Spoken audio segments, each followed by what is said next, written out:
আসসালামু আলাইকা ইয়া রাসূলাল্লাহ।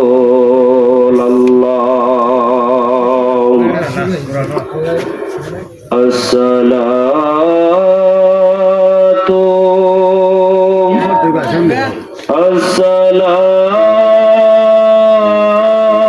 আসসালামু আলাইকা ইয়া হাবিবাল্লাহ।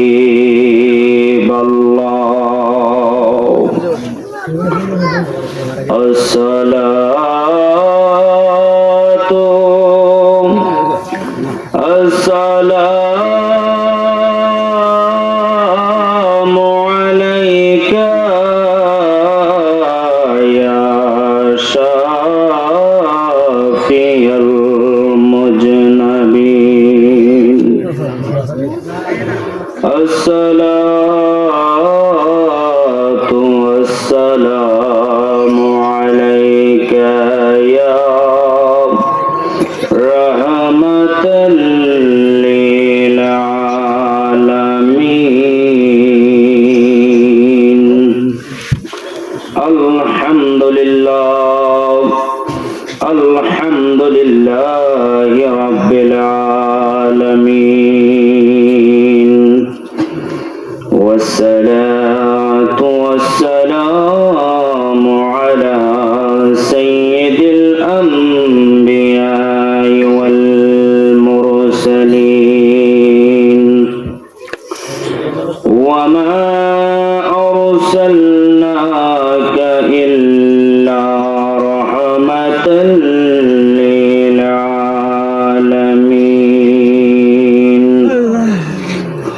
إن الله وملائكته يصلون على النبي يا أيها الذين آمنوا صلوا عليه وسلموا تسليما.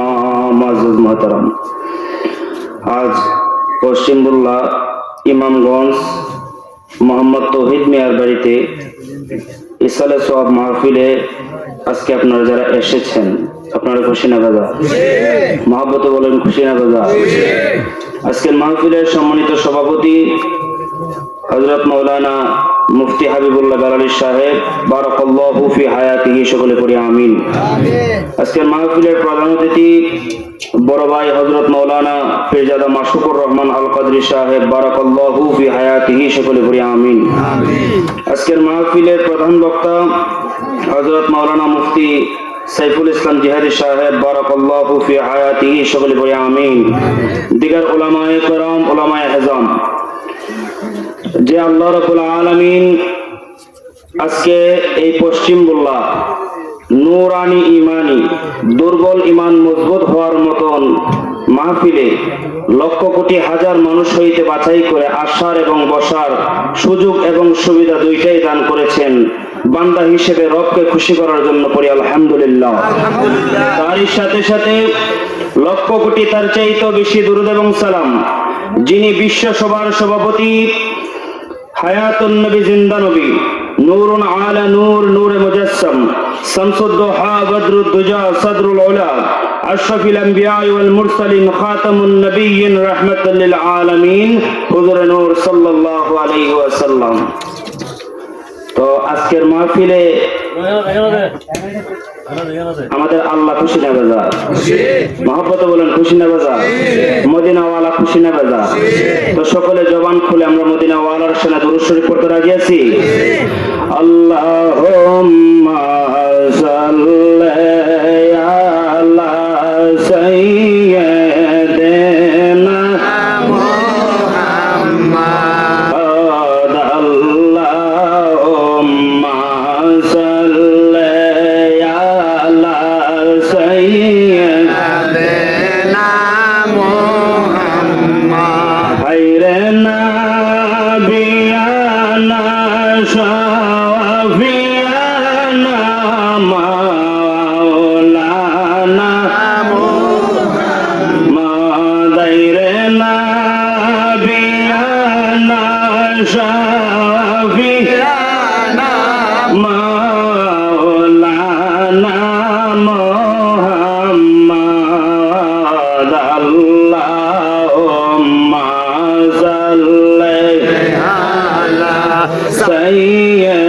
سيدنا محمد توفيق দাও গো দয়াল আল্লাহ গুনাহ হইতে বাঁচিবার তৌফিক দাও গো দয়াল আল্লাহ গুনাহ হইতে বাঁচিবার আইরে নামটি তোমার ইয়া রহমান ইয়া রাহিম ইয়া সাত্তার আল্লাহুম্মা সাল্লি আলা সাইয়্যিদিনা মুহাম্মাদ আইরে নাবিয়ানা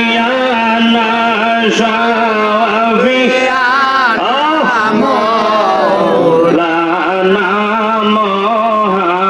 মুহাম্মাদ আল্লাহুম্মা সাল্লি আলা সাইয়্যিদিনা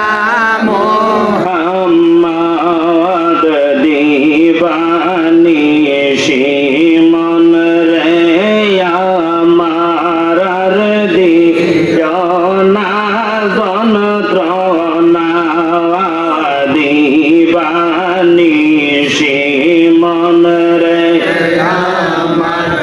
আর দিয়না যন্ত্রণা রে দলে যদি হইতাম দনি যাইতাম সোনার মদিনা রে দলে যদি হইতাম যাইতাম সোনার মদিনা আল্লাহুম্মা সাল্লি আলা সাইয়্যিদিনা মুহাম্মাদ আইরে নাবিয়ানা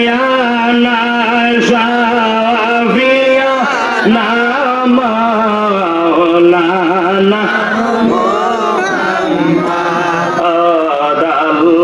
আল্লাহুম্মা সাল্লি আলা সাইয়্যিদিনা মুহাম্মাদ আল্লাহু আল্লাহু আল্লাহু আল্লাহু আল্লাহু আল্লাহু আল্লাহু আল্লাহ কে যাও তোমরা মদিনাতে কে যাও তোমরা মদিনাতে কমলে ওয়ালার পাকর যায় প্রাণ কান্দে মোর যাইতে গো মদিনা আল্লাহ আল্লাহ বড়া আল্লাহ আল্লাহ আল্লাহ আল্লাহ আল্লাহ পাকা যদি নিতাই মোরে ওই রাজাইতাম মদিনাতে গইরা গইরা করতাম সালাম গইরা গইরা করতাম সালাম ওই যে সোনার মদিনা প্রাণ কান্দে মোর যাইতে গো মদিনা আল্লাহ আল্লাহ আমরা তোমার প্রেমে রবি করি দয়াল নবী গো আমরা তোমার চরণের বিকারি আল্লাহ আল্লাহ আমরা তোমার প্রেমে রবি করি দয়াল নবী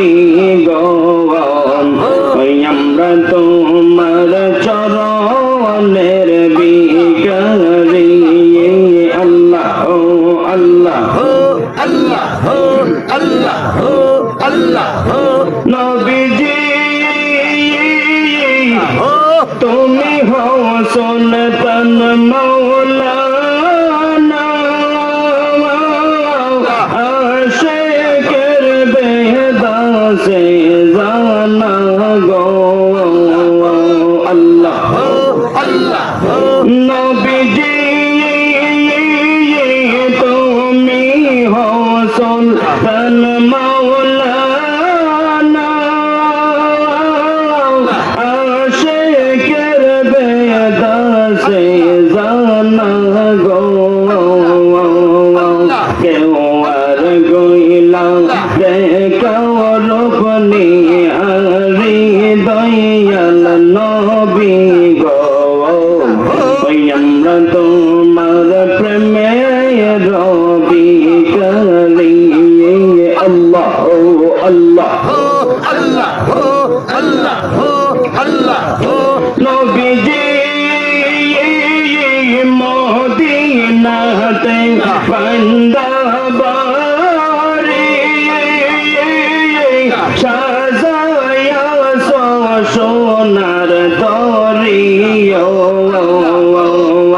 তুমি নবী শয়ানের কান্ডারি দয়াল নবী গো আমরা তোমার প্রেমে রবি করি আল্লাহ আল্লাহ আল্লাহ আল্লাহ আল্লাহ রব্বকুম যলিল গয়া আল্লাহ গয়া আল্লাহ দরসি তোমার ফাওয়াল্লাহ আল্লাহ আল্লাহ আল্লাহ যাহাই চাকর তুমি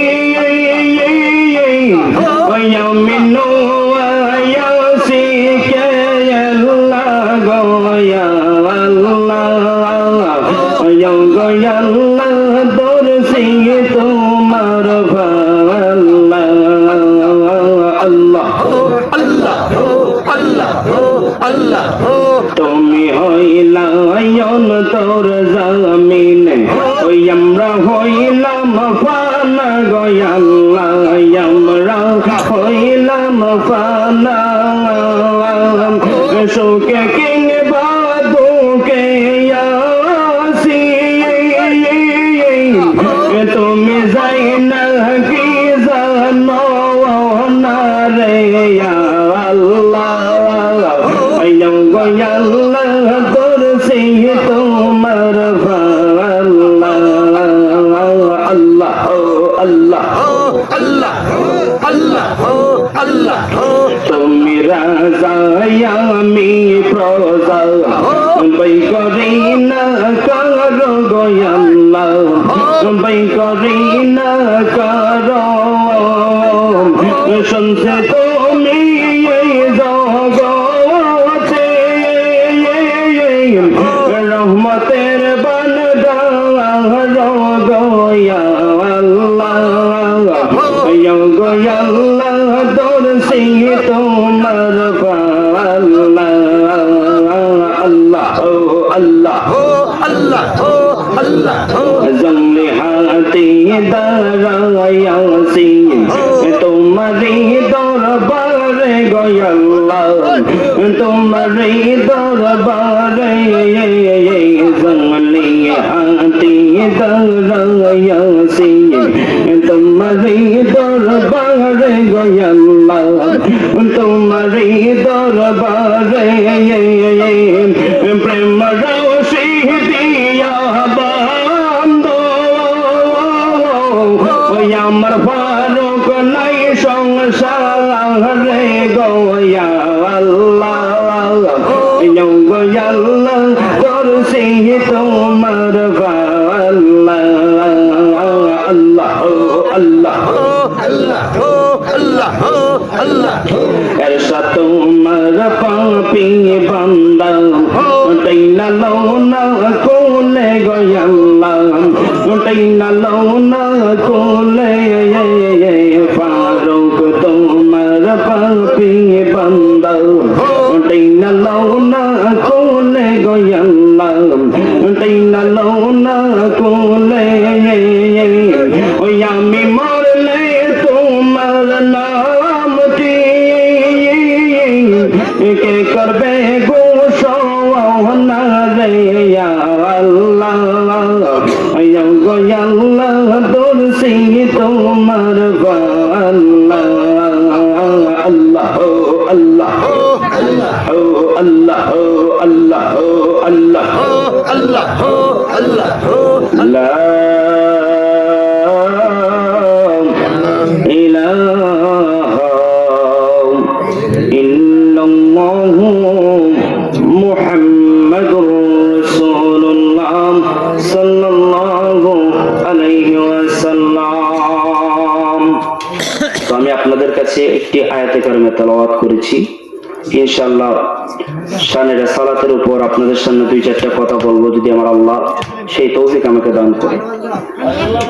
বাবারা ভাইয়েরা আমার, আল্লাহ তাআলা কোরআন শরীফের মধ্যে খুব চমৎকার ভাষায় লিখেছেন, ওয়ামা আরসালনাকা ইল্লা রাহমাতাল লিল আলামিন। সবাই একবার বলেন ইয়া রাসূলুল্লাহ, একবার বলেন ইয়া হাবিবাল্লাহ, একবার বলেন ইয়া ওলি আল্লাহ।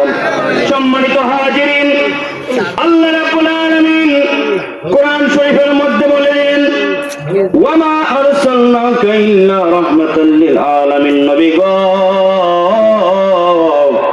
ও নবী, আপনি জগৎকে জানিয়ে দেন যেই জায়গার জন্য আমি আল্লাহ হলাম রব, সেই জায়গার জন্য আপনি হলেন রহমত। বলেন না সুবহানাল্লাহ।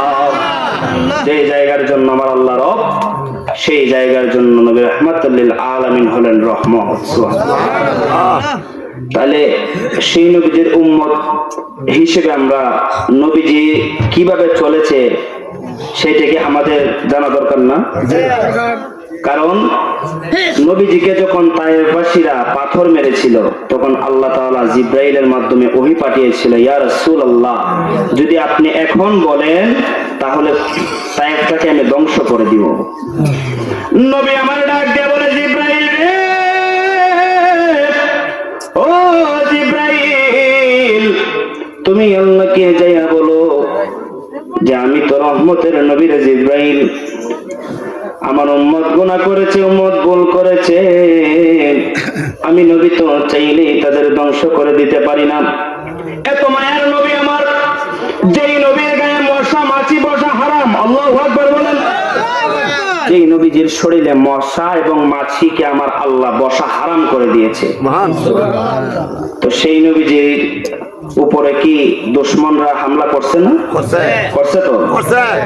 করার পরেও নবী উম্মতের মায়া ত্যাগ করে নাই। নবী বলে যে আজ বুঝে নাই কাল বুঝবে, কাল বুঝে নাই পরশু বুঝবে, ইনশাআল্লাহ একদিন ইসলামের আইন এই দেশে প্রতিষ্ঠা হবে। ঠিক না বেটি? নবী হযরত ফাতেমাতুজ জাহরা রাদিয়াল্লাহু তাআলা আনহুকে খুব বেশি মহব্বত করতেন। একদিন দয়াল নবী ফাতেমাতুজ জাহরা রাদিয়াল্লাহু তাআলা আনহুর ঘরের উদ্দেশ্যে রওনা হলেন। হযরত আবু বকর সিদ্দিক বলে, নবী গো, ও নবী, আপনি প্রত্যেকদিন সকালে একবার ফাতেমার ঘরে যান, বিকেলে একবার ফাতেমার ঘরে কিসের জন্য যান গো নবী? আমার নবী ডাক দেয়া বলে, আবু বকর রে, ও আবু বকর, ফাতেমাকে আমি এত মহব্বত করি, এত ভালোবাসি, আমার ফাতেমাকে যদি আমি সকাল সন্ধ্যা না দেখি, আমি রাসূলের অন্তরের মধ্যে শান্তি লাগে না। বলেন না সুবহানাল্লাহ। যাকে আমার আল্লাহ বলেছে খাতুনে জান্নাত, যিনি জান্নাতে মহিলাদের সর্দার হবে। বলেন না সুবহানাল্লাহ। তো উনার দাম কি কম না বেশি? নবীজি নূর, নবীজি হায়াতুন নবী, জিন্দা নবী। নবীর রওজা মুবারক থেকে আজকে পশ্চিম বল্লার মাহফিল দেখি কি দেখে না? কথা বলেন, দেখি কি দেখে না? তো নবীজি নূর না মাটি, এই ঘটনাটা আপনাদেরকে বলতেছি কারণ নবীজি নূর না মাটি সেটা হযরত ফাতেমাতুজ জাহরা নিজে বলেছেন। আল্লাহু আকবার বলেন। নবীজি চলে গেলেন ফাতেমার ঘরে, দরজার মধ্যে ঢুকে দিলেন ফাতেমা। ফাতেমা বললেন, ইয়া রাসূলুল্লাহ, ইয়া হাবিবাল্লাহ, ওগো আব্বাজান, আপনি একটু অপেক্ষা করেন, আমি ফাতেমা রুটি বানাইতেছি। কি বানাইতেছে? রুটি বানাইতেছে। নবীজি ঘরের দরজার সামনে দাঁড়ানো ফাতেমা ঘরের দরজা খুলে দিলেন। নবী ভিতরে যাইয়া দেখে হযরত ইমাম হাসান এবং হুসাইন রাদিয়াল্লাহু তাআলা আনহু মায়ের কাছে বসে আছে। হযরত ফাতেমাতুজ জোহরা রুটি তৈরি করতেছেন। নবী আমার ডাক দিয়ে বলে, ফাতেমা রে, ও ফাতেমা, তুমি যখন রুটি বানাইতেছো একটু খামবির আমার হাতে দাও, আমি রাসূল একটা রুটি বানাবো। সুবহানাল্লাহ। তুমি একটু খামবির আমার হাতে দাও, আমি রাসূল একটা রুটি তৈরি করি। ফাতেমাতুজ জোহরা নবীর হাতে খামবির দিলেন। নবীজি হাত মুবারক দ্বারা আস্তে আস্তে আস্তে আস্তে ছোট্ট একটা রুটি তৈরি করলেন। রুটি তৈরি করার পর ডাক দিয়ে বলতেছে, ফাতেমা, ও ফাতেমা, এই রুটিটা তুমি তাওয়ার মধ্যে দাও। এই রুটিটা হওয়ার পর আমার নাতি ইমাম হাসান এবং হুসাইনকে খাওয়াবো। বলেন না সুবহানাল্লাহ। হযরত ফাতেমাতুজ জোহরা নবীজির হাত মুবারক থেকে রুটি মুবারক লইয়া যখন তাওয়ার মধ্যে দিছে, কিতাব সাক্ষী দেয় রে বাবা, রুটি যখন তাওয়ার মধ্যে দিছে, চুলার মধ্যে খুব জ্বলন্ত আগুন জ্বলতেছে, আগুন জ্বলতেছে, আগুন জ্বলতেছে। যেই মাত্র ফাতেমা রুটিটা দিছে রে, সঙ্গে সঙ্গে চুলার আগুনটা বন্ধ হইয়া গেছে। রুটি দিতে দেরি, চুলার আগুন বন্ধ হতে দেরি নাই। ফাতেমা জিজ্ঞেস করলেন, ইয়া রাসূলুল্লাহ, ইয়া হাবিবাল্লাহ, আব্বাজান, কিছু তো বুঝলাম না, এই চুলার আগুন কেন বন্ধ হয়ে গেল? নবী আমার বলে, ফাতেমা রে, তুমি কি জানো না তোমার আব্বা যে আল্লাহর নূর? বলেন না সুবহানাল্লাহ। ও ফাতেমা, তুমি কি জানো না তোমার আব্বা নবী মুহাম্মদুর রাসূলুল্লাহ সাল্লাল্লাহু আলাইহি ওয়াসাল্লাম কে আমার আল্লাহ জাতি নূরের জ্যোতি দিয়ে বানাইছে? কথা বলেন ঠিক না বেটি? আল্লাহ যখন ছিলেন কাম, ওরে নাহি ছিল কোনো সখা, তখন আল্লাহ প্রকাশিতে চায় আপন নূর হইতে খুদা হাবিবের নূর করলেন পয়দা, ডুব মারিলেন এশকের দরিয়া, আয় রে সময় যায় পর দরুদ নবী মুস্তাফা, আয় পর দরুদ নবী মুস্তাফা, আয় রে সময় যায় পর দরুদ নবী মুস্তাফা। বাবারা ভাইরা আমার, ফাতেমাকে নবী বলে, ফাতেমা, তুমি কি জানো না তোমার বাবা আল্লাহর নূর? নূরের সঙ্গে আগুন কোনোদিন মিশে না।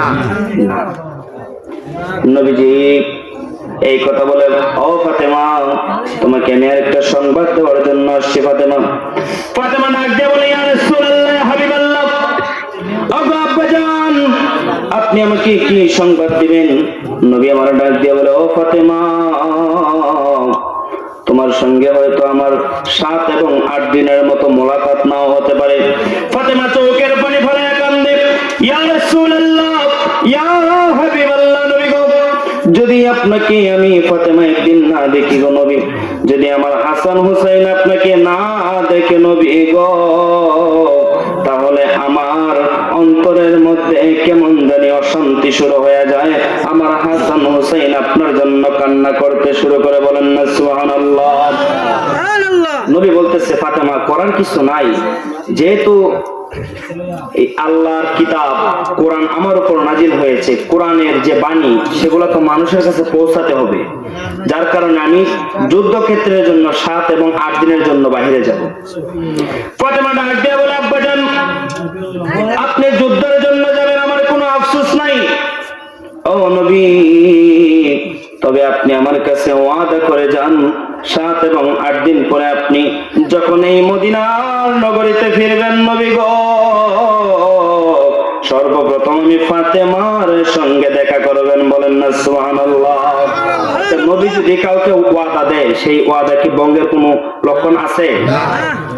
ফাতেমার কাছে নবী ওয়াদা করলেন, ফাতেমা, তোমার কাছে আমি ওয়াদা করলাম যে 1 সপ্তাহ পর যখন আমি যুদ্ধ থেকে ফিরে আসব, তখন তোমার সঙ্গে আমি সর্বপ্রথম দেখা করব। এই ওয়াদাটার অর্থ হলো যে নবী তো মিথ্যা কথা বলে না, নাকি বলে?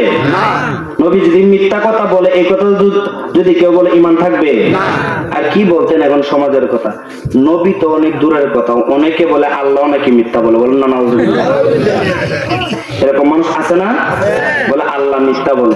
আবার এমনও মানুষ আছে বলে যে আল্লাহ যদি বর্তমান জমানায় যদি কোরআন পাঠাইতো তাহলে আমার বাপ দাদার নাম থাকতো। নাউজুবিল্লাহ বলেন না। বাবারা ভাইয়েরা আমার, কোরআনের মধ্যে শুধু নাম থাকলেই আপনি জান্নাতি না। কোরআনের নাম থাকলেই কি জান্নাতি? কারণ আবু জাহেলের নামও তো ছিল, এই আবু লাহাবের নামও ছিল, উতবা সাহেবের নামও তো ছিল। তারা কি জান্নাতের গ্রাম পাবে? কথা বলেন, জান্নাতের গ্রাম পাবে? কোরআনে শুধু নাম থাকলে আপনি জান্নাতি না। নবীর সঙ্গে, মদিনা ওয়ালার সঙ্গে যতক্ষণ পর্যন্ত আপনার রাস্তা ক্লিয়ার না হবে ততক্ষণ পর্যন্ত জান্নাতে যাওয়ার কোনো সুযোগ নাই। নবীজির কাছে ফাতেমা যখন এই কথা বললেন, নবী ফাতেমার কাছে ওয়াদা করে চলে গেলেন যুদ্ধের ময়দানে। সাথে হযরত আলী কাররামাল্লাহু ওয়াজহু গেল।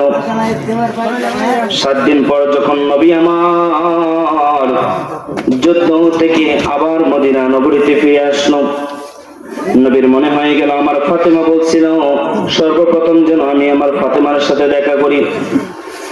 নবীজি হযরত ফাতেমার ঘরের মধ্যে টোকা দিলেন। ফাতেমা মৃদু কণ্ঠে বললেন, কে? নবী আমার ডাক দিয়া বলে, রে ফাতেমা, আমি হলাম তোমার আব্বাজান নবী মুহাম্মদুর রাসূলুল্লাহ সাল্লাল্লাহু আলাইহি ওয়াসাল্লাম। ফাতেমা রে, ও ফাতেমা, ঘরের দরজা খোলো, আমি নবী ভিতরে যাব। ফাতেমা ঘরের দরজাটা খুললেন। নবী আমার ফাতেমার মুখের দিকে তাকাইয়া দেখে ফাতেমার মুখটা কেমন জানি মলিন মলিন হইয়া রইছে রে বাবা। ভিতর দিকে গেলেন, দেখেন হযরত ইমাম হাসান এবং হুসাইন কান্না করতেছে। নবী আমার ডাক দিয়ে বলে, ফাতেমা রে, ও ফাতেমা, আমার হাসান হুসাইন কিসের জন্য কাঁদে? হযরত ফাতেমা বলতেছে যে আব্বাজান, যেদিন থেকে আপনি গেছেন তারপর থেকে ঘরের মধ্যে খাবারের কোনো ব্যবস্থা নাই। ঘরের মধ্যে খাবারের কোনো ব্যবস্থা নাই। আপনার হাসান হুসাইন পেটের খিদায় কান্না করতেছে। নবী যখন এই কথা শুনলেন, বললেন, ফাতেমা, তোমার ঘরের চুলার মধ্যে তো আমি রাসূল দেখতেছি আগুন জ্বলতেছে।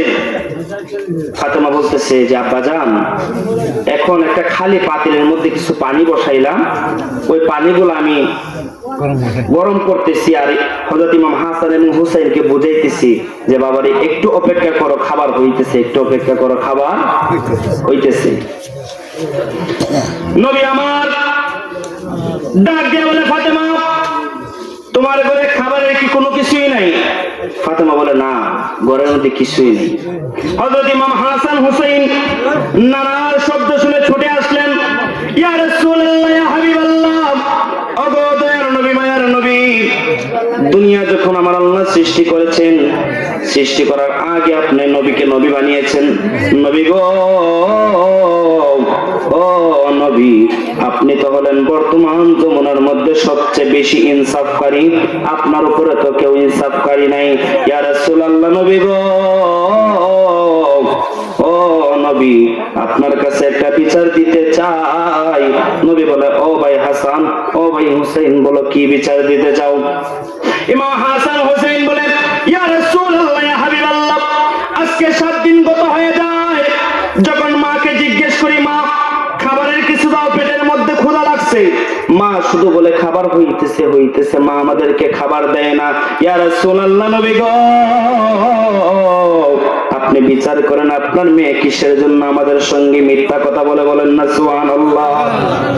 ইয়া রাসূলুল্লাহ, এখন আপনি যদি আবার আপনি নিজের মেয়েকে ছাড় দিয়ে দেন তাহলে কিন্তু আপনি সবচেয়ে বড় ইনসাফকারী হবেন না। আপনি নিজের মেয়ে ফাতেমার বিচার করেন। বলেন না সুবহানাল্লাহ। হযরত ইমাম হাসান হুসাইনকে আমার আল্লাহ সহ রাসূল এতটা মহব্বত করতেন, কেউ যদি ইমাম হাসান হুসাইনকে একসাথে দেখতো স্বয়ং রাসূল দাঁড়ায় রয়েছে। বলেন না সুবহানাল্লাহ। 2 নাতি রাসূলের বডি মুবারকের অর্ধেক অর্ধেক অংশ পাইছিল। বলেন আল্লাহু আকবার। নবী বলে, ফাতেমা, আমার ইমাম হুসাইন, ইমাম হাসাইন খায় না। ও ফাতেমা, তুমি তুমি একটু অপেক্ষা করো, আমি কিছু খাবারের ব্যবস্থা করতেছি গো ফাতেমা। নবী আমার চলে গেলেন একজন ইহুদির বাড়িতে। কার বাড়িতে? ইহুদির বাড়িতে। যে বলতেছে, ভাই আপনার এখানে কোনো কাজ, মানে কোনো কাজ হবে যে কাজের বিনিময়ে আপনি কিছু খাবার আমাকে দিলে হবে, আমাকে কোনো টাকা দিতে হবে না। ইহুদি তো চিনে না, নবীকে কোনোদিন দেখে নাই, তবে ইহুদির মার মুখে শুনছিল। ইহুদির মা যখন কালিমা পড়ে মুসলমান হয়ে গেল, তখন ওই ইহুদির মা ইহুদিকে বলছিল, বাবারে তোমাকে আমি একটা সংবাদ দেই, মদিনা নগরীতে একজন আল্লাহর পয়গাম্বর এসেছে। এই খবরটা ইহুদি শুনছে, কিন্তু নবীকে কোনোদিন দেখে নাই। ইহুদি বলতেছেন, আপনি যখন কাজের জন্য আসছেন, আপনাকে একটা কাজ দেই, যে কোনো কাজ হলে আপনি করতে পারবেন। হ্যাঁ পারবো, যে কোনো কাজ দাও, কাজের বিনিময় শুধু আমাকে কিছু খাবার দিলেই হবে। তো ইহুদি বলতেছে, আপনি কাজ করেন, ওই যে আমার কুয়া দেখতেছেন, কুয়া থেকে আপনি এক বালতি পানি উঠাইলে আমি আপনাকে একটা করে খেজুর দিব। এক বালতি পানি উঠালে একটা করে খেজুর দিব, কারণ তখনের দিন তো খেজুর এবং রুটি বেশি চলতো। আর এখনো মক্কা মদিনাতে সবচেয়ে পছন্দের খাবার হলো খেজুর এবং রুটি। সুবহানাল্লাহ বলেন। ইয়া রাসূলুল্লাহ, ইয়া হাবিবাল্লাহ, ও নবী, জিব্রাইলকে আমি পাঠিয়ে দিয়েছি আপনার কাছে। জিব্রাইলকে আমার নবী জিজ্ঞেস করে, জিব্রাইল তুমি কিসের জন্য আসলাই? নবী গো, আপনি যদি কুয়া থেকে পানি তুলেন গো নবী, আমার আরশের মালিক বেজারা হইয়া যাইবে। আরশের মালিক আরশ থেকে আপনাকে দেখতেছে নবী, আপনি বললে জান্নাতের থেকে খাবারের ব্যবস্থা করে দিব।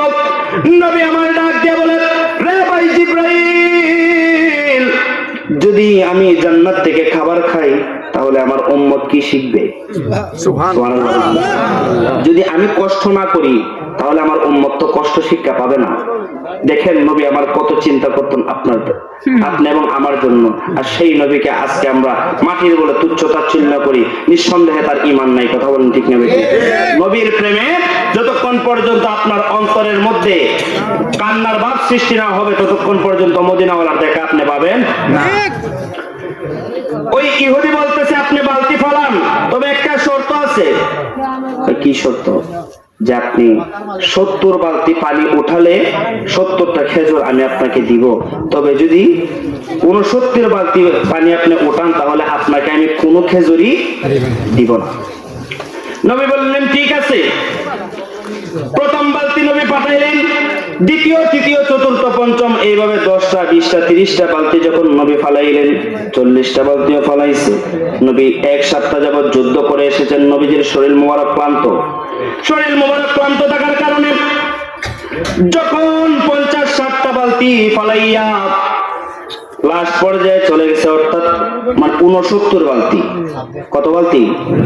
69 বালতি নবীজি যখন ফালাইছে, তখন আর 70 নম্বর বালতি তোলার মতো নবীজির গা মোবারকের শক্তি নাই, নবী তুলতে পারে না। ইহুদি বলে, পাইছি পাইছি, অনেকদিন পর সেবে পাইছি। বলেন না নাউজুবিল্লাহ। কারণ কাজ করানো দিয়ে হলো কথা, কাজ যখন করাইছি, এখন একবার যদি আর তোলার মতো দেখি তার কোনো এনার্জি নাই, তো ভালো হয়েছে 69 বালতি মানে পানি ফ্রিতে পেয়ে গেছি। নবী 70 নম্বর বালতি পানি তুলতে পারে না। ইহুদি বলে যে, আপনাকে আমি প্রথমে বলছিলাম আপনাকে কোনো খেজুর আমি দিব না। নবী আমার ডাক দিয়ে বলে, ইহুদি রে, ও ইহুদি, আমার ঘরের মধ্যে খাবারের কিছু নাই, তুমি যদি আমাকে খেজুর না দাও আমি কিছু খাইতে পারবো না। ইহুদির সঙ্গে নবী বলতেছে, ও ইহুদি, তুমি কি আল্লাহকে ভয় করো না? ইহুদি বলে, আল্লাহকে চিনি তো না। আল্লাহ আবার কে চিনি না তো?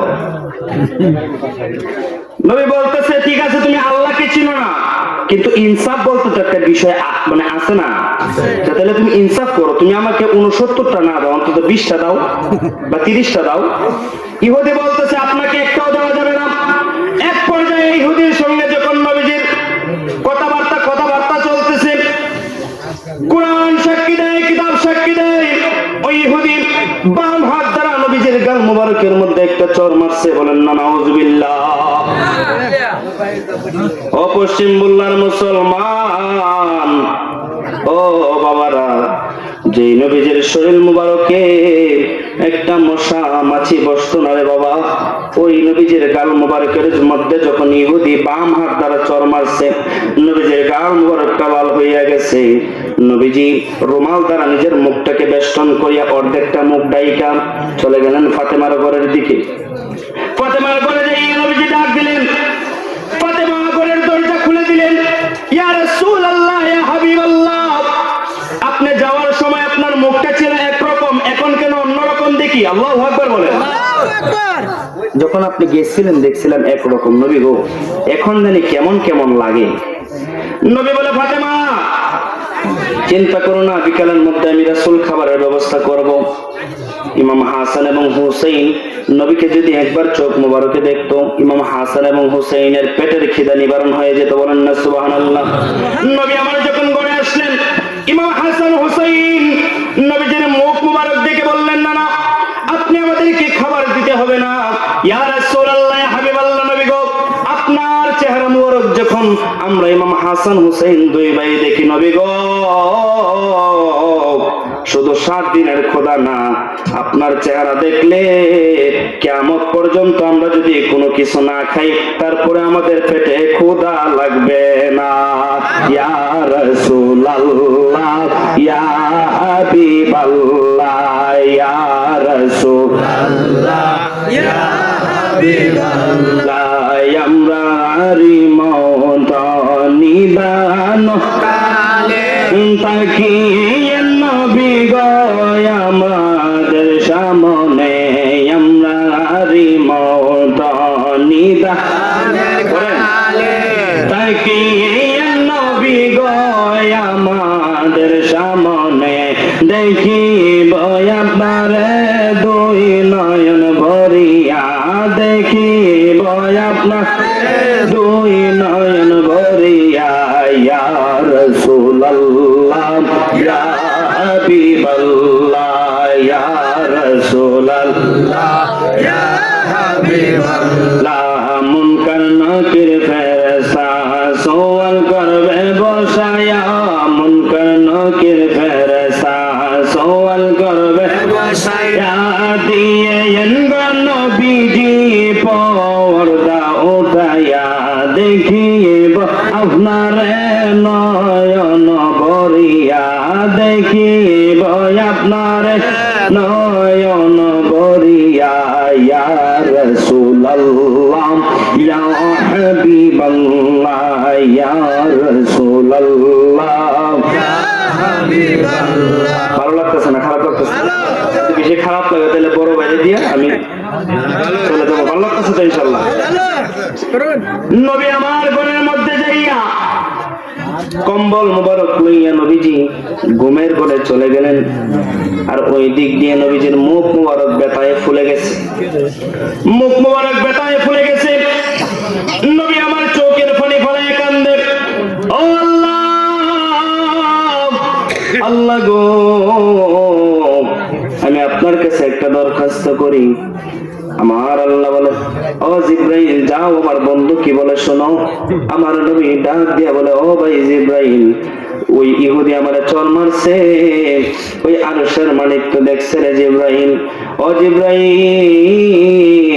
তুমি আমার আল্লাহকে যায় বলো ওই ইহুদিকে জানি কোনো শাস্তি না দেয়। বলেন না সুবহানাল্লাহ। কোনো শাস্তি যাতে ওই ইহুদিকে না দেয়। বুঝছে না, দেলাইছে, একদিন না একদিন বুঝবো। তাইলে বুঝেন কত মায়ের নবী আমার। ওই ইহুদি চর দিয়ে বাড়িতে চলে গেছে। বাড়িতে যাইয়া বিবিরে বলে, বিবিরে আজকে একটা কামের কাম করছি। ওই কি কাম? 70 বালতি পানির প্রয়োজন ছিল, এখন কেউ দিয়ে কাজ করাইতাম তাহলে তার অবশ্যই মুনাফা দেওয়া লাগতো। তো আজকে একজন মানুষ পাইছে 69 বালতি তুলছে, 70 বালতি তুলতে পারে না। তো তার আমি কোনো মুনাফা দেয়, মানে ফ্রিতে আমি পানি তুলে নিছি। এই কথা বলে ইহুদি ঘুমিয়ে পড়ে গেছে। আস্তে আস্তে ইহুদির বাম হাতের মধ্যে বেদনা শুরু হয়েছে। বলেন না সুবহানাল্লাহ। আস্তে আস্তে আস্তে আস্তে বেদনা শুরু হয়েছে। ব্যথা করতে করতে ইহুদির পুরোটা হাত ব্যথায় জর্জরিত হয়ে গেছে। ইহুদি ডান দিকে করট দেয়, ঘুম ধরে না, বাম দিকে করট দেয়, ঘুম ধরে শীত হয়ে ঘুমায় ঘুম ধরে না, উপুত হয়ে ঘুমায় ঘুম ধরে না। ইহুদি উইটা বসে ভালো লাগে না, ঘুমায় ভালো লাগে না, খাইতে বসে ভালো লাগে না, পানি খায় ভালো লাগে না, কোনো কিছুই ভালো লাগে না। বলেন না সুবহানাল্লাহ। ইহুদির কোনো কিছুই ভালো লাগে না। ইহুদি চিন্তা করলেন যে বেদনা নাজিল হইছে, বেদনার জন্য কবিরাজের কাছে যাইতে হবে। গেছে কবিরাজের কাছে, গিয়ে বলতেছে যে আমার এই সারা হাতের মধ্যে খুব ব্যথা, আপনি আমাকে কোন একটা চিকিৎসা করেন। কবিরাজে খুব চেষ্টা করছে, কোনো কাজ হয় না। কিভাবে কাজ হবে?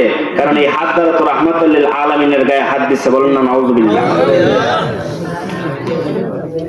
ইহুদি ব্যথায় জর্জরিত, মায়ের কাছে গেল। মা, ও মা, তোমার কাছে আমি একটা কথা বলতে চাই গো মা। মা ডাক দিয়ে বলে, বাবা বলো, কি বলবা? ও মা, সকালে যখন আমি কাজ থেকে আসলাম গো মা, আমার এই হাতের মধ্যে একটা ব্যথা নাজিল হয়ে গেছে। এই ব্যথা তো কমার কোনো ব্যবস্থা নাই, কোনোভাবেই কমতেছে না। মা, আমি কি করব? এই কথা বলার পর মা বলল, আচ্ছা বলে তো সকালের ঘটনা কি? এখন সকালের ঘটনা মার কাছে বলছে। মা বলতেছে, রে আমার পুত্র, আমার সন্তান, তুমি যে এই লোকটাকে দিয়ে কাজ করাইছিল, লোকটা দেখতে কেমন? কারণ মা তো নবীর কাছে মানে ইসলাম গ্রহণ করছে। তো বলতেছে, বাবা রে, যেই লোককে দিয়ে তুমি কাজ করাইছিল, লোকটা দেখতে কেমন? তো বলতেছে, মা, যে লোককে দিয়ে আমি কাজ করাইছি গো মা, জন্মের পর থেকে এত বড় হইলাম, এমন একটা লোক আর আমি মদিনা নগরীতে দেখি নাই। বলেন না সুবহানাল্লাহ। ওরে মার তো বুঝতে অসুবিধা হয় নাই। ওই তুই কাম করিলি কি? তুই নবী রাহমাতুল লিল আলামিনের গায়ের মধ্যে হাত তুলছ, তাড়াতাড়ি যা নবীজির দরবারে। এখন ইহুদি যে বাড়ি থেকে নবীর দরবারে যাইবে, এই শক্তিও ইহুদির শরীরে নাই। মানে এতটা কাইল হইছে ব্যথায়। বলতেছে, মা, আমি তো যাওয়ার কোনো অবস্থান নাই। মা বলতেছে, না গেলে মাপ পাবি না। ইহুদি চিন্তা করলো যে যা, যেহেতু নবীজির গায়ে হাত দিছি আর এই হাতের মধ্যে ব্যথা সৃষ্টি হয়েছে, এই হাত আর রাখবো না। বলেন না সুবহানাল্লাহ। ইহুদি একটা ছুরি হাতের মধ্যে লইয়া হাতটা এইখানে কাইটা ফালাই দিছে। বলেন না সুবহানাল্লাহ। যখন এইখানে কাইটা ফালাইছে, কাইটা ফালাইয়া ভাবছে, যেহেতু আমি ইহুদি ধর্ম পালন করি, আমি নবীর কাছে যাইতাম যেটা লইয়া সমস্যা, এটা কাইটা ফালাই দিছি, নবীর কাছে যাওয়ার দরকার নাই। আমার আল্লাহর কি রহমত, আল্লাহর কি কুদরত, ব্যথা আস্তে আস্তে সারা শরীরে যাওয়া শুরু করছে। বলেন না সুবহানাল্লাহ। সারা শরীরে যাইতে শুরু করছে। মানে এখন কাটবো কোন জায়গা, যে জায়গায় কাটে তারপরের স্থান থেকে ব্যথা শুরু। ইহুদি চিন্তা করলেন, আরে না, নবীর দরবার ছাড়ার গতি নাই। ইহুদি ওই কাটা হাতটারে ডান হাত দিয়ে দইরা ইহুদি নবীর বাড়ির দিকে দৌড়ায় আর বলে, মদিনাবাসী রে, ও মদিনাবাসী, তোমরা বলো রে, আমার নবী রাহমাতুল লিল আলামিন কোন ঘরের মধ্যে আছে? যদি আমার নবীর সঙ্গে আমি দেখা না করি রে, তাহলে আস্তে আস্তে আমি ইহুদি মারা যাব। আল্লাহু আকবার বলেন। আমি আস্তে আস্তে মারা যাব, তোমরা তাড়াতাড়ি বলো নবী কোথায় আছে। এখন মদিনার কিছু লোক বললো যে নবীজি ফাতেমাকে অনেক মহব্বত করে, ফাতেমার ঘরে গেলে নবীকে পাইবা। সুবহানাল্লাহ। ফাতেমার ঘরে ইহুদি গেছে, যায় সেটা খুব জোরে জোরে তাকাইতেছে। ফাতেমা বলতেছে, ইয়া রাসূলুল্লাহ, ইয়া হাবিবাল্লাহ, ঘরের দরজার মধ্যে কে জানি ডাকাইতেছে। নবী বললেন, দরজা খুলে দাও। বললেন না সুবহানাল্লাহ। ফাতেমা, দরজা খুলে দাও, তাকে যদি এই মুহূর্তে আমি ঘরের ভিতরে না ঢোকাই, তাহলে সে দরজার মধ্যে পড়েই মারা যাবে। বলেন না সুবহানাল্লাহ। নবী কিভাবে জানি যে দরজার মধ্যে ইহুদি দাঁড়ানো? তার মানে নবী যে গায়েবের খবর জানেন। কথা বলুন, গায়েবের খবর জানেন। নবী আমার ইমানের ইমান, নবী আমার ইমানের ইমান। দরজা খুলে দিলেন। ইহুদি ঘরের মধ্যে কাটা হাতটা লইয়া নবীজির পা মুবারক ধরে কান্দে, ইয়া রাসূলুল্লাহ, ইয়া হাবিবাল্লাহ, নবী গো, ও নবী, আমি আপনাকে চিনি নাই, ভুল করে ফেলছি। ও নবী, আপনি যদি আমাকে মাফ না করেন, তাহলে আর মাফের কোনো ব্যবস্থা নাই। নবী, আপনি আমাকে মাফ করেন, নাইলে তো কোনো ব্যবস্থা নাই। নবী বলেন, তোমার ওই কার্যকলাপে আমি কোনো কষ্ট পাই নাই, তবে তোমার এই হাতটা কিসের জন্য কাটা? বলতেছে, নবী গো, ব্যথায় আমি কাইটা দিচ্ছি। বলেন না সুবহানাল্লাহ। নবী উল্টা প্রশ্ন করতেছে যে তুমি ব্যথা কেটে দিছো, আমি আরো তোমার কাছে জানতে চাচ্ছিলাম যে তুমি যে চর দিছো তুমি হাতের মধ্যে ব্যথা পাইছি, বলেন না সুবহানাল্লাহ। নবী আমার কত মায়ার নবী।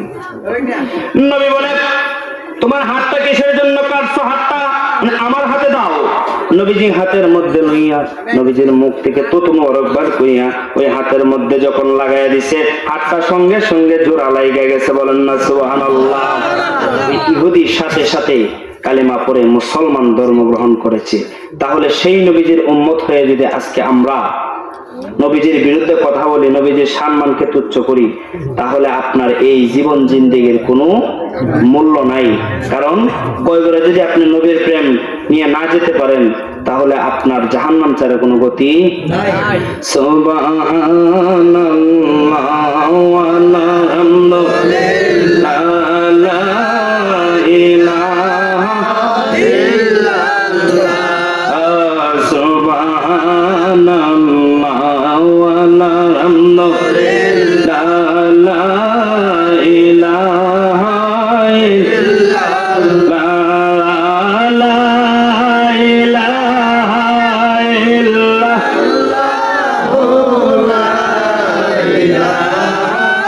ইল্লাল্লাহ সুবহানাল্লাহ ওয়া আলহামদুলিল্লাহ লা ইলাহা ইল্লাল্লাহ আল্লাহু আল্লাহু আল্লাহু আল্লাহু আল্লাহু আল্লাহু আল্লাহু কালে প্রাণ দিল বাসি বাজাইয়া আল্লাহু আল্লাহু আল্লাহু আল্লাহু কালে প্রাণ দিল বাসি বাজাইয়া কেমন করে নীল মন প্রেমে হৃদক দিয়া গো গলে প্রাণ নীল বাসি বাজাইয়া আল্লাহ আল্লাহ আল্লাহ আল্লাহ অষ্টয়াঙ্গল বাসির বাসি মাঝে মাঝে সে দাওয়া আল্লাহ আল্লাহ আল্লাহ অষ্টয়াঙ্গল বাসির বাসি মাঝে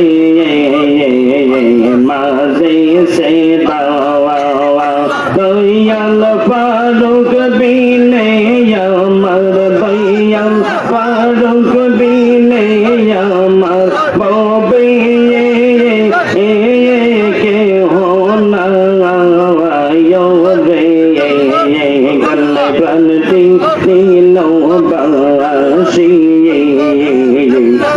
বাজাইয়া আল্লাহ আল্লাহ আল্লাহ আল্লাহ কে বাজাই রে শামের বাঁশি এর সাওয়াজ এর সাদ বইলা আল্লাহ আল্লাহ আল্লাহ কে বাজাই রে শামের বাঁশি দয়া ফারুক বইলা বাঁশির সুরে আমার মন বাঁশির সুরে আমার মন হইল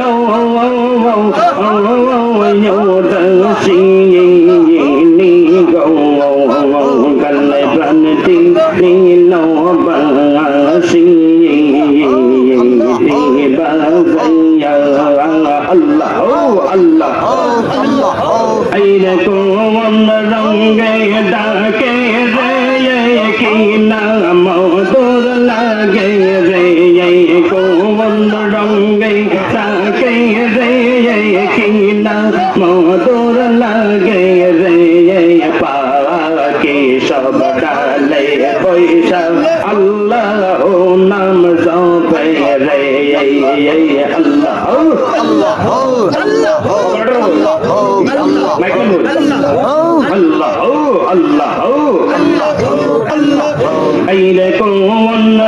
রঙ্গে ডাকে রে কি নাম মধুর লাগে রে কোন রঙ্গে ডাকে রে কি নাম মধুর লাগে রে পাখি সব কালে বৈশা আল্লাহ নাম জপে রে আল্লাহ আল্লাহ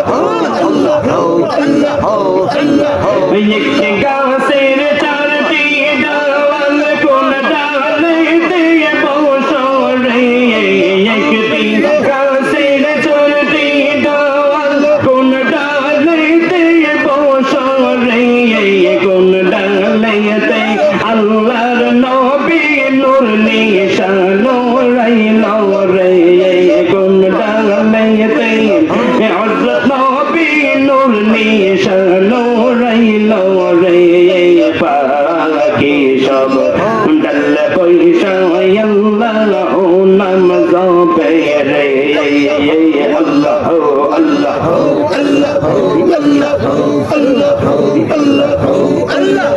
দিয়া দেখো মদিনাতে আয়েশা বিবির মহলেতে দিয়া দেখো মদিনাতে আয়েশা বিবির মহলেতে জলমল জলমল করে নিশান আল্লাহ নাম জপে রে জলমল জলমল করে নিশান আল্লাহ নাম জপে রে পাখি সব ডাল বৈশা আল্লাহ নাম জপে রে আল্লাহ আল্লাহ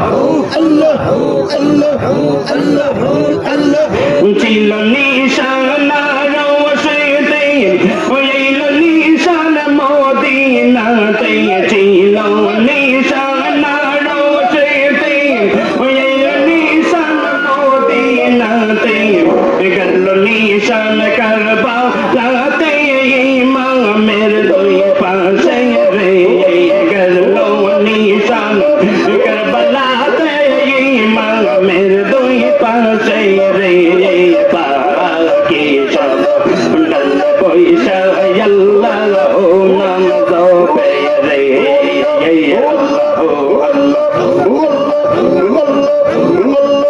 দয়া মুর্শিদ নামে ওরাও বাদাম কোন সাগরে রে ফারুক নামে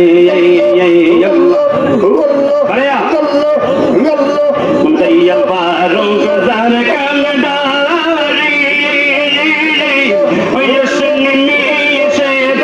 দিবে পারি গো দয়াল এর সাথ দরকারি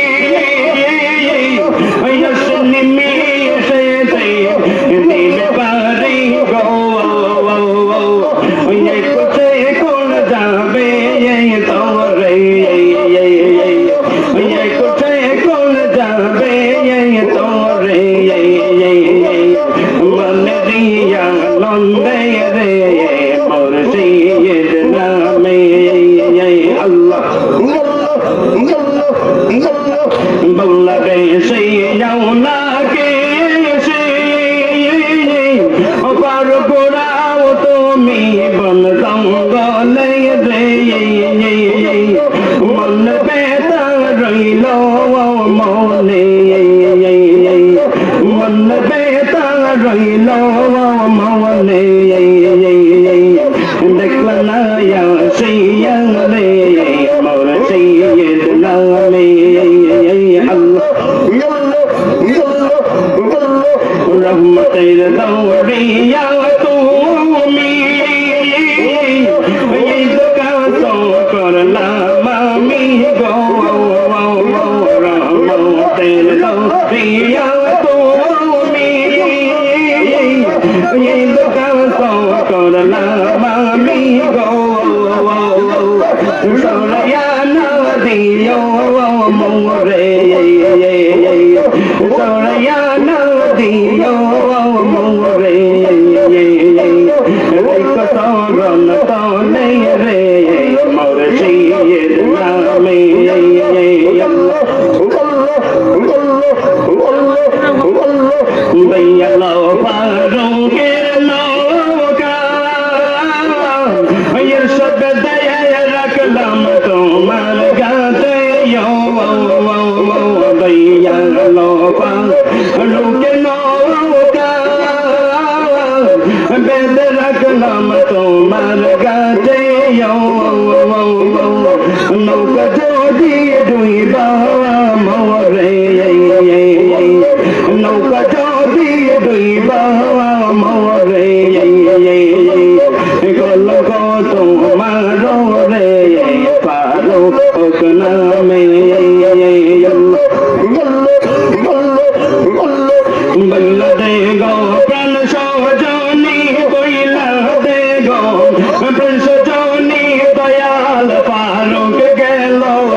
উদাসীনী আর কত দিন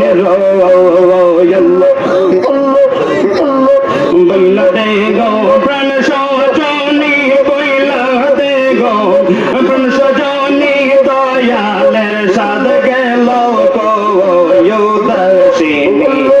উদাসীনী আর কত দিন কলকা পড়ে বসন্ত বাড়ি অবিগল পরগনা ধরি কলকা পড়ে বসবারি অবিগল পরগনা ধরি পুষ্ট পিস হয় বাগা চোরা পুষ্ট পিস হয় বাগা চোরা মাগ পড়ে তানা উদাসীনী আর কত দিন বাবার নামটি ফারুক নূরি দাদার নামটি এরশাদ নূরি বাবার নামটি ফারুক নূরি দাদার নামটি এরশাদ নূরি বড় দাদা ইজ্জতুল্লাহ বড় দাদা ইজ্জতুল্লাহ আদারি নাম শুনি গো উদাসীনী আর কত দিন বইলা দে গো প্রাণ সজনী বইলা দে গো প্রাণ সজনী আমার ফারুক গেল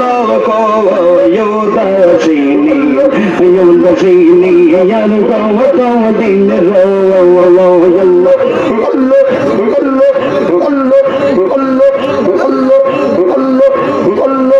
হাত বেরি পায়ে বেরি পলক পাইলাম পরের বাড়ি গো হাতে পায়ে শিকলার বেরি দিন কাটাইলাম পরের বাড়ি টলে তো সিরে নো শিকল টানলে তো রন শিকল বন্দি তো কাতে নার উদাসীনী আর কত দিন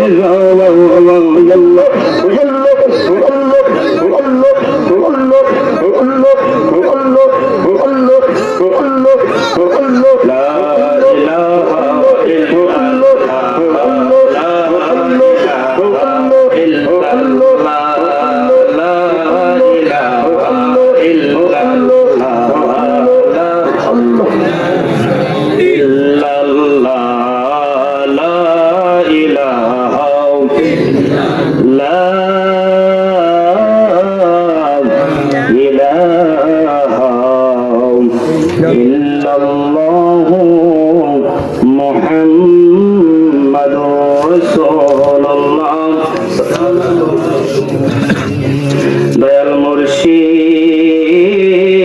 বিনে শান্তা বলে শেষ করে দিচ্ছে কষ্ট গো এই সংসারে বান্ধব আমার কেহ নাই দয়াল মুর্শিদ বিনে এই সংসারে বান্ধব আমার কেহ নাই ওই আমি যেদিকে যাই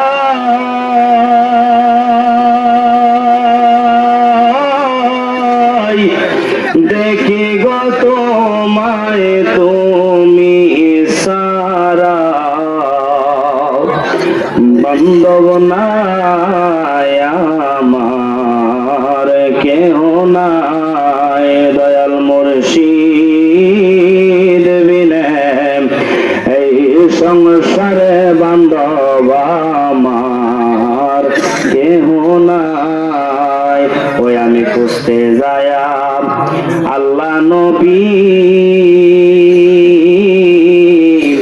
সামনে পাই ফারুক সান ছবি গো খুঁজতে যায়া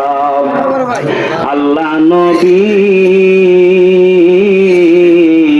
সামনে পাইলাম সাদ ছবি ও মোরে প্রেম শিকায়া কোথায় গেলাই তোমারে আর দেখি না আমার কেহ নাই। আমরা ওলি আল্লাহ চাই কি চাই না? নারে তাকবীর, নারে তাকবীর, নারে সালাত, আহলে সুন্নাত ওয়াল জামাত। আর আমার কথার দ্বারা যদি কেউ কষ্ট পেয়ে থাকেন বা ছোট মানুষ হিসেবে যদি কোনো ভুল হয়ে থাকে, আল্লাহর রাস্তে মাফ করবেন। সকলে আমার জন্য দোয়া করবেন, আমিও সকলের জন্য দোয়া করি। বিশেষ করে দোয়া রাখবেন যেন আমরা ঐতিহ্যবাহী কালিকাপুর নুরিয়া গাউসিয়া দরবার শরীফের নামটা যেন উজ্জ্বল করতে পারি। আল্লাহ যেন সে তৌফিক দান করে। সকলে করি আমিন।